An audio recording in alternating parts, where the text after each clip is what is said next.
हाँ भाई, सभी लोगों को नमस्कार और एक बार फिर से स्वागत है। आज हम एक बहुत ही संवेदनशील मुद्दे पर बात करने वाले हैं। मुद्दा यह है कि हाल ही में एक वीडियो वायरल होता है जिसमें कुछ स्त्रियां हैं, मणिपुर की बताई जा रहा है वो घटना। आखिर मणिपुर में या भारतीय समाज इस स्तर तक कैसे पहुंचा, उसकी कहानी हमें समझनी पड़ेगी। एज अ सोसाइटी हमें यह समझना पड़ेगा कि हम इस स्तर तक कैसे आ गए कि ये वो देश था कि जहां मैं कहानी रामायण की बताऊं तो रामायण की कहानी में एक बहुत ही एक संवेदनशील मुद्दा बताया गया है। मुद्दा यह है कि जब श्री राम और लक्ष्मण द्वारा मेघनाथ को मार दिया जाता है, जब क्योंकि मेघनाथ की धर्मपत्नी का नाम था सुलोचना, माता सुलोचना। और ये माता सुलोचना इस बात से बिल्कुल सुनिश्चित थी कि भाई मेघनाथ को कोई नहीं मार सकता। जब उनकी खबर यह पहुंची कि भाई मेघनाथ को मार दिया गया, तो माता सुलोचना ने कहा कि भाई मैं मिलना चाहती हूं ऐसे लोगों से कि ये कौन है, मैं मिलना चाहती हूं एक बार। तो भगवान श्री राम और लक्ष्मण जी पहुंचते हैं, उन्हें वो कुछ कहती हैं और आ जाती हैं। और आने के बाद जब उनसे पूछा जाता तो वो कहती हैं कि हाँ, मार दिया होगा इन्होंने। कि क्यों? तो उनका जवाब था कि जब तक मैं बोल रही थी, श्री राम और लक्ष्मण की जो नजरें थी वो एक बार भी मेरे चेहरे पर नहीं गई। तो इतने पुरुषत्व वाला आदमी तो मार देगा। इसके बाद और भी बहुत सारी कहानियां हमारे यहां पर रही कि महिलाओं की, चाहे महाराणा प्रताप से संबंधित मैं कहानी बताऊं। महाराणा प्रताप को जब मुगलिया सल्तनत अपने अधीन करना चाहती थी तो मुगलिया सल्तनत ने घेरा डाल रखा था कि जैसे ही महाराणा प्रताप निकलेंगे अपन पकड़ लेंगे। एक बार महाराणा प्रताप के बेटे को मौका मिल गया मुगलिया सल्तनत में। उस दिन मुगलों के डेरे के अंदर कोई भी पुरुष नहीं था। कुछ महिलाओं को पकड़ कर ले आता है, पापा को बताता है कि पापा मैंने ये कर लिया। उस पर महाराणा प्रताप का जवाब बहुत ही तगड़ा था। उन्होंने वो बाइज्जत वापस भेजा और उनसे माफी मांगी।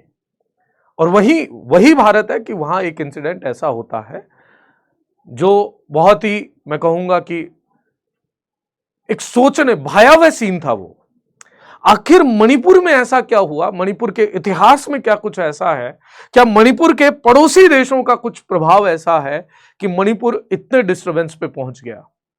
इंटरनल डिस्टर्बेंसेस इंडेक्स की अगर देखें हम, जिसकी रेंज 1 से 9 होती है, तो मणिपुर वहां पर 7th रेंज पर है। 9वें रेंज पर सिविल राइट्स जैसी स्थिति हो जाती है, जैसे कि श्रीलंका 9वें रेंज पे है, तो 7वें तक पहुंच गया। आखिर हमसे कहां भूल हुई, भारतीय समाज से कहां भूल हुई, मणिपुर में क्या दिक्कत हुई, कहां पर हुई, उन सारे मुद्दों को समझेंगे। चलिए चालू करते हैं आज का लेक्चर। सबसे पहले न्यूज के अंदर इस तरीके से सारी की सारी चीजें, Manipur women paraded video, disturbing viral video, old video Manipur women, Manipur video girl paraded, इस तरीके से तमाम ये सारी खबरें आई मणिपुर वायलेंस के बाद में। ये वीडियो जो बताया जा रहा है ये पुराना ही वीडियो है, लेकिन ये वायरल अब हुआ। ये इसकी खबर पूरे भारत में ही नहीं, वर्ल्ड वाइड फैली। अल जजीरा की मैं बात करूं, बीबीसी की मैं बात करूं, वाशिंगटन पोस्ट, डीसी की मैं बात करूं, सभी तमाम खबरों के अंदर, तमाम न्यूज़पेपर्स में, तमाम न्यूज़ मीडिया में ये खबर आई मणिपुर से। अब सर, उस खबर को समझने से पहले हमें यह भी समझना पड़ेगा कि मणिपुर की लड़ाई हुई क्यों, ये कहां से कहानी चालू हो रही है। सबसे पहले हम देखते हैं भारत में हुए आंतरिक विवाद। इंटरनल डिस्टर्बेंसेस की अगर मैं लिस्ट देखूं तो बड़ी वाइड है, बड़ी लंबी चौड़ी लिस्ट है।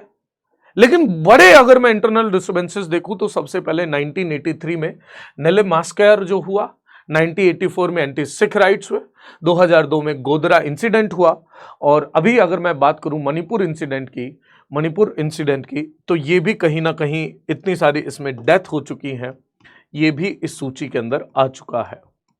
लगभग 50,000 लोग गायब है, 150 से ज्यादा लोग मार दिए गए, और हजारों की संख्या में लोग कैंप्स में रह रहे हैं। ये विवाद कैसे उपजा? तो सबसे पहले किसी भी भारत में हुए प्रमुख विवादों के अंदर अगर कारण ढूंढने के लिए जाओगे तो 2 प्रमुख कारण होंगे, या तो जमीन या रिजर्वेशन।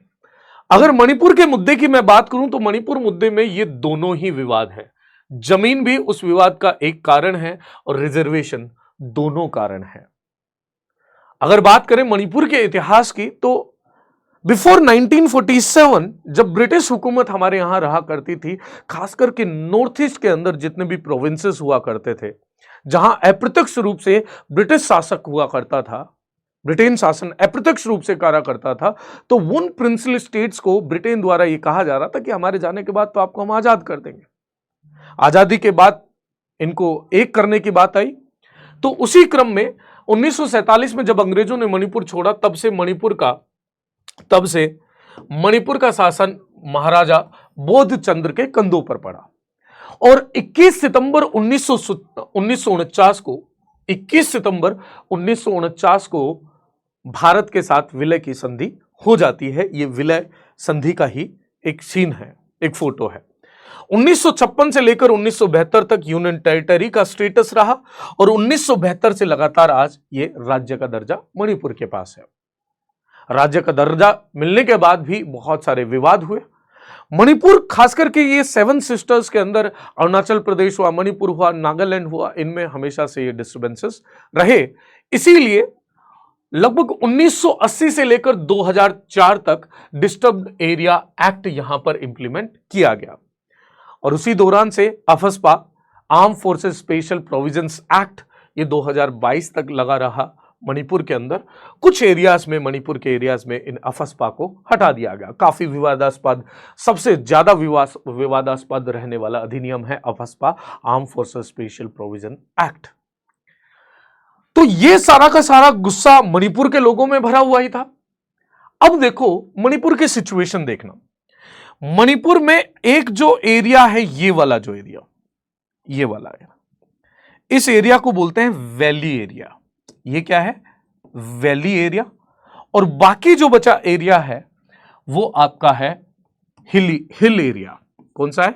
Hill area. लड़ाई किस बात की है? ये जो वैली एरिया है सर, ये जो वैली एरिया को मैं आपको बना के बताता हूं।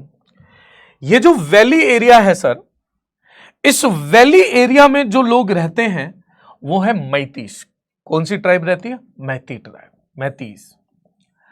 अगर मैं मैतीस की मैं बात करूं तो मैतीस जो लगभग 53% लोग हैं, 53% कुल जनसंख्या का 53% इस छोटे से एरिया में, इंफाल इसी में पड़ता है, जो 10% करीबन लैंड एरिया का पड़ता है, वहां पर 53% लोग इस वैली एरिया में रहते हैं। इन मैतीस की अगर मैं बात करूं तो इनके स्टेटस की अगर हम बात करें तो उनके पास जो स्टेटस होता है वो मेजॉरिटीज इनमें हिंदू है।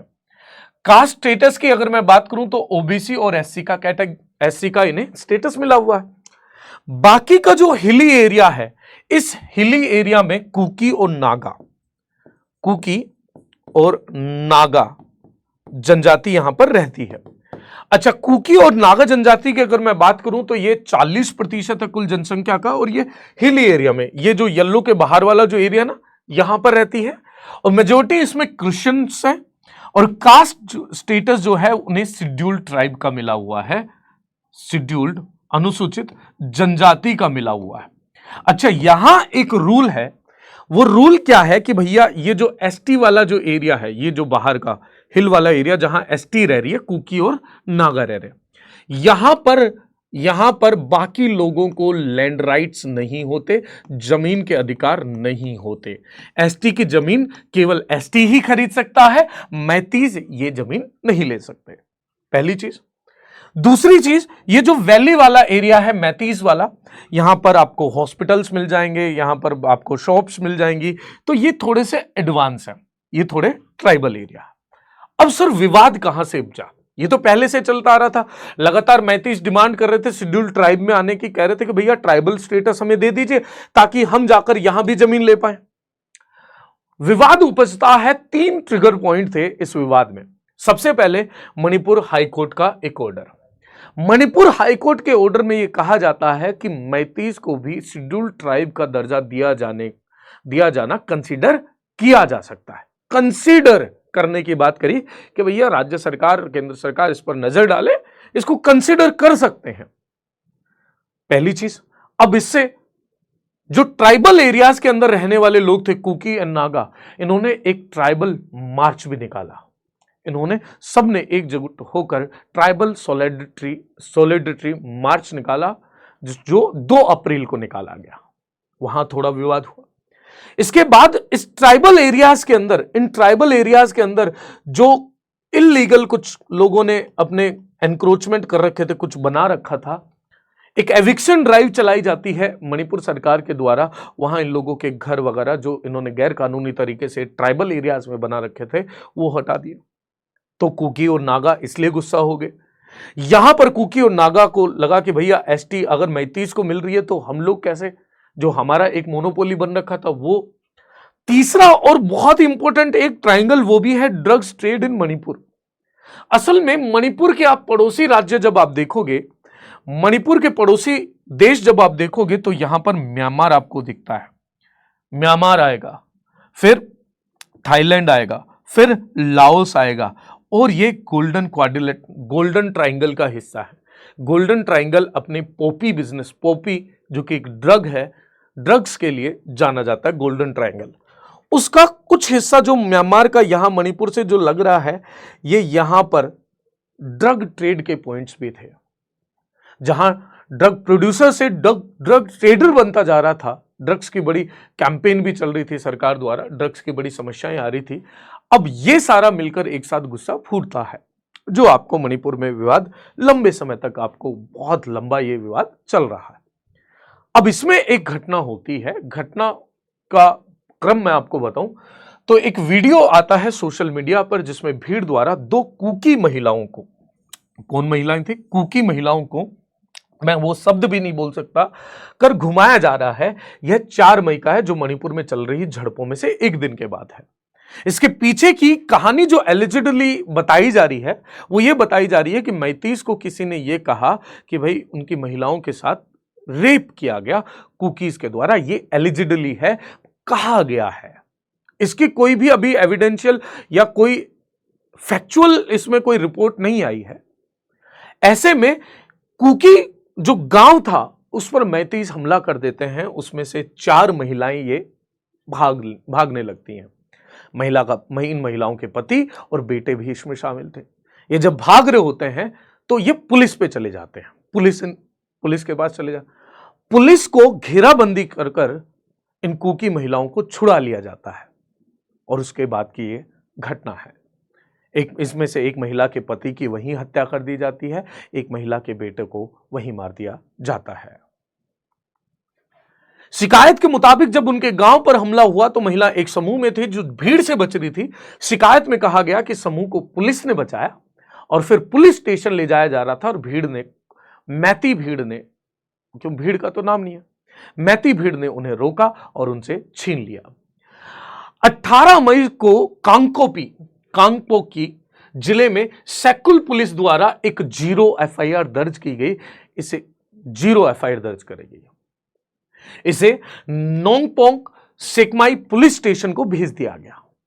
0 एफआईआर क्या होती है? 0 एफआईआर में आमतौर पर जब भी कोई एफआईआर दर्ज होती है तो किसी क्षेत्र विशेष को निर्धारित करती है, लेकिन 0 एफआईआर होती है कि किसी भी पुलिस स्टेशन में दर्ज हो सकती है, और बाकी जो नॉर्मल एफआईआर होती है वो इसी एरिया में जिसमें घटना हुई हो। तो 0 एफआईआर जब किसी भी पुलिस स्टेशन में आ गई तो जहां घटना हुई है उस पुलिस स्टेशन पर वो ट्रांसफर कर दी जाती है।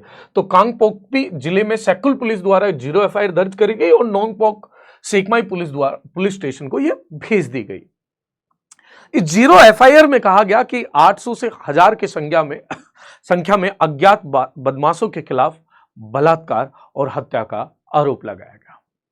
इन लोगों द्वारा बताया गया, शिकायत में दावा किया गया कि इन लोगों पर मैतेई युवा संगठन, मैतेई लिपुन, कोंगलेपाई कनबा लूप, अरामबाई तेंकोल और विश्व मैतेई परिषद अनुसूचित जनजाति मांग समिति के सदस्य होने का संदेह यहां पर हुआ।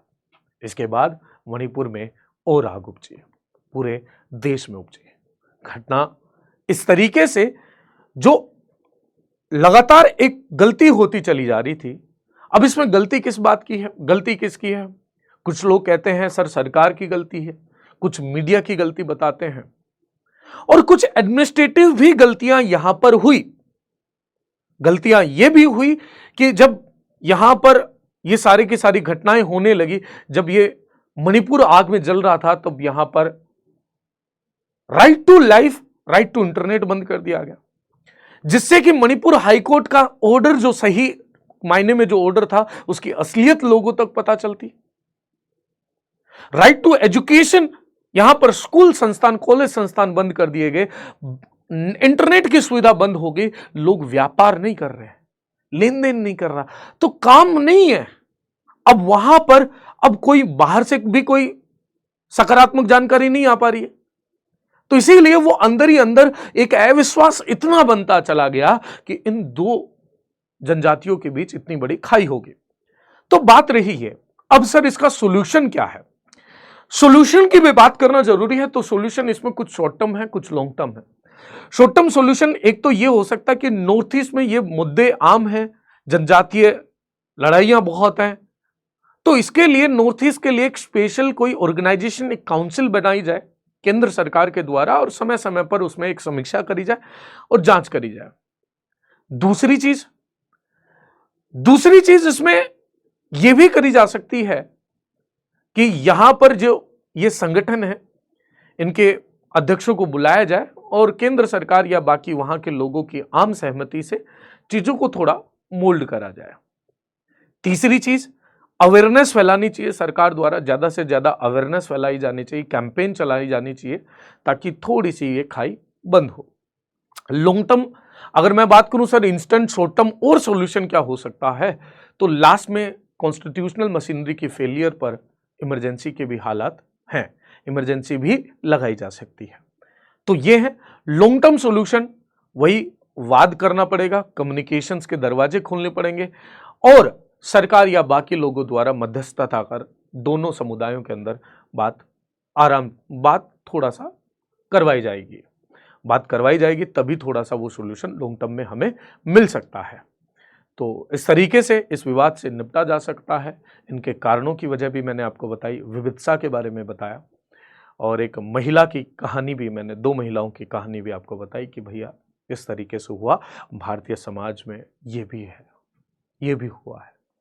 और आप देखिए, क्या वो जो भीड़ थी, जो कहा गया कि मैतेई भीड़ थी, क्या उनमें एक भी आदमी ऐसा नहीं था जिसके दिमाग में ये आया कि यार हम कितना गलत कर रहे हैं। एक आदमी इतना गिर सकता है, वो आदमियों का झुंड इतना पागल हो गया कि 2 कमजोर लड़कियों के लिए अब कुछ भी हो रहा है उनके साथ यार। तो हमें समाज के स्तर से भी अपने आप को भी इंट्रोस्पेक्ट करना पड़ेगा, अपने आप को भी जांचना पड़ेगा, अपने बच्चों को, अपने साथियों को भी इन चीजों के लिए अवेयर करना पड़ेगा, एक सेंसिटिविटी लानी पड़ेगी, संवेदनशीलता लानी पड़ेगी। ऐसे विवाद होने पर लोगों में जागरूकता फैलानी पड़ेगी समाज में कि हम कहां जा रहे हैं, समाज में हम क्या जीडीपी में यहां जा रहे हैं, वहां जा रहे हैं, ऐसे समाज कहां जा रहे हैं। आज ये मणिपुर का इंसिडेंट है, बाकी जगह भी इंसिडेंट होते हुए आए होंगे, अगर हम सही समय पर एज ए सोसाइटी अवेकन नहीं हो पाए। और जबकि हम उस देश में इतना कहते हैं कि भाई महिलाओं के लिए हम 9 दिन का भाई नवरात्रा करी जाती है, कामाख्या मंदिर में पूजा करी जाती है, शक्तिपीठ है हमारे यहां, और फिर ये घटना सामने आती है, तो वो कहीं ना कहीं एक समाज के लिए आईना भी है। उम्मीद करता हूं जिन लोगों तक ये वीडियो पहुंचा होगा वो अपने आप को झकझोरेंगे और कहीं ना कहीं अपने साथियों और लोगों को सोचने पर मजबूर करेंगे कि समाज के रूप में हम लोग क्या गलतियां कर रहे हैं। चलिए, मिलता हूं मैं आपको अगले सेशन में, अगली किसी क्लास में। तब तक के लिए ध्यान रखिएगा, ख्याल रखिएगा। Bye bye. जय हिंद, जय Bharat. Thank you so much.